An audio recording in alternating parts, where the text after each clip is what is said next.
Avec le changement climatique, c'est extrêmement important de retravailler en fait notre perception de l'eau, l'utilisation de l'eau dans les différents milieux. Donc notamment les villes, c'est extrêmement important pour limiter tout ce qui est inondation et mieux utiliser l'eau pour les végétaux. Donc j'ai donné une petite approche toiture végétalisée, leur intérêt, vu que les toitures végétalisées ont un rôle en fait en ville pour améliorer l'isolation des bâtiments et diminuer aussi, créer un effet climatiseur sur ces différents bâtiments. Ce qu'on veut leur montrer, c'est des ouvrages vertueux en matière de gestion des eaux pluviales.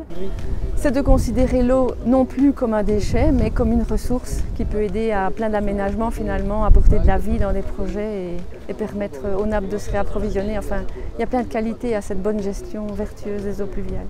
Les revêtements de sol extérieurs qui sont tous perméables et drainants.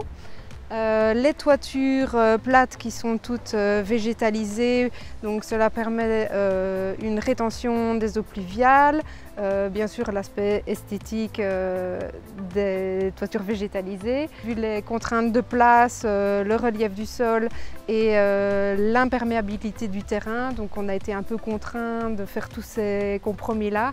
Et donc la meilleure solution pour gérer les eaux pluviales, c'était de créer un bassin de rétention avant diffusion vers les égouts.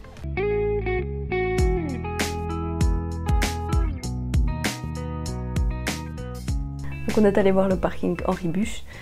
Il a la spécialité de ne pas d'être en gazon et en cailloux.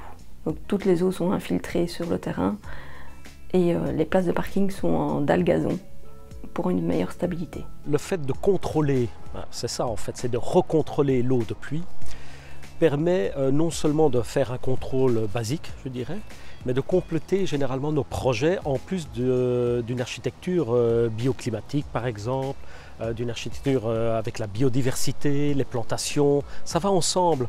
Donc d'office, quand on étudie la problématique de l'eau, eh ben, le projet de paysager j'allais dire, ça a le coup de source qu'on doit l'étudier aussi.